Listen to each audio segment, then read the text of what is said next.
പ്രിയപ്പെട്ട കുട്ടികളെ, ഇന്നത്തെ ഗണിത ക്ലാസ്സിലേക്ക് എല്ലാവർക്കും സ്വാഗതം.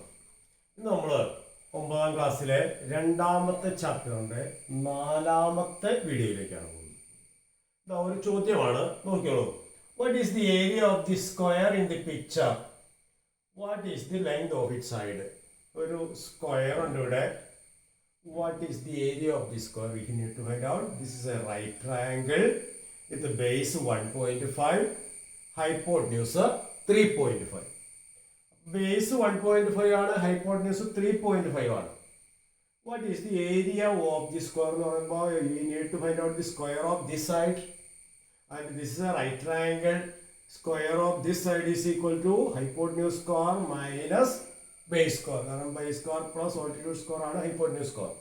So hypotenuse സ്ക്വയറിൽ നിന്ന് 3.5 സ്ക്വയറിൽ നിന്ന് 1.5 സ്ക്വയർ കുറയ്ക്കുന്നത് സ്ക്വയർ ഓഫ് വൺ സൈഡ് ആയിരിക്കും. And square of one side is the area of the square. Area of square is equal to 3.5 square minus 1.5 square. 3.5 square minus 1.5 square. നമുക്ക് സിംപ്ലിഫൈ ചെയ്യാം. 3.5 plus 1.5 into 3.5 minus 1.5. Difference of squares എന്ന് പറഞ്ഞാൽ some into difference എഴുതാം. 3.5 plus 1.5 into 3.5 minus 1.5. ഇത് 3.5 1.5 കൂടെ add ചെയ്ത് എത്ര വരും? 5 സെന്റിമീറ്റർ വരും. 3.5 plus 1.5 എന്ന് പറയുന്നത് 3.5 കൂട്ടി 5.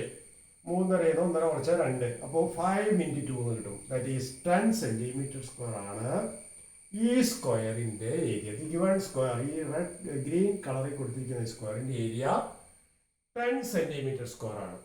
അപ്പോൾ ഈ 10 സെന്റിമീറ്റർ സ്ക്വയറിലുള്ള സ്ക്വയറിന്റെ വൺ സൈഡ് എത്രയാണെന്ന് ചോദിച്ചിട്ടുണ്ട്. അപ്പോൾ വൺ സൈഡ് എത്രയായിരിക്കും?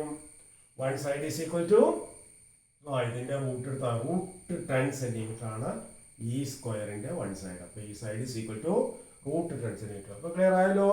Area of the square 3.5 square minus 1.5 square. That is 3.5 plus 1.5 into 3.5 minus 1.5. That is 5 into 2, 10. So 10 is the area of the square. And one side of the square is equal to root of 10. മറ്റൊരു പ്രോബ്ലത്തിൽ പോയാലോ? Find the three fractions between root 2 and root 3. root 2നും root 3ക്കും ഇടയ്ക്ക് ഒരു 3 fractions എഴുതാനാണ് പറഞ്ഞിരിക്കുന്നത്. നമുക്കറിയാം root 2ന്റെ വലിയ value എന്താ? root 2 is equal to 1.41421 etc. root 3യുടെ വാല്യൂ 1.73205 എക്സെട്ര.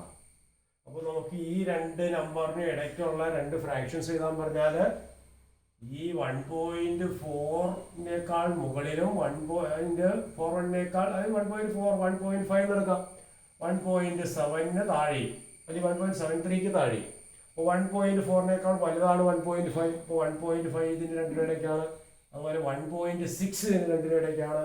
1.7 ഇതിന് കാരണം 1.732 ഇങ്ങനെ പോകുന്നുണ്ട്. ഇത് മോർ ദാൻ 1.7 ആണ്. അപ്പോൾ 1.7 ഇതിനും രണ്ടിനും ഇടയ്ക്കാണ്. അപ്പോൾ 1.5 1.6 1.7 are the fractions between root 2 and root 3. അതായത് 1.5 എന്ന് പറഞ്ഞാൽ 15/10, 1.6 എന്ന് പറഞ്ഞാൽ 16/10, 1.7 എന്ന് പറഞ്ഞാൽ 17/10. അപ്പോൾ these are the 3 fractions. Simple ആയിട്ട് നമുക്ക് പറയാം. ഇത് മാത്രമല്ല എത്ര വേണമെങ്കിലും ഫ്രാക്ഷൻസ് നമുക്ക് ഇവിടെ എഴുതാം. അപ്പോൾ 1.41 എന്നുള്ളതിന് പകരം 1.42 എടുത്താൽ ഇതിനേക്കാൾ വലുതാണ്.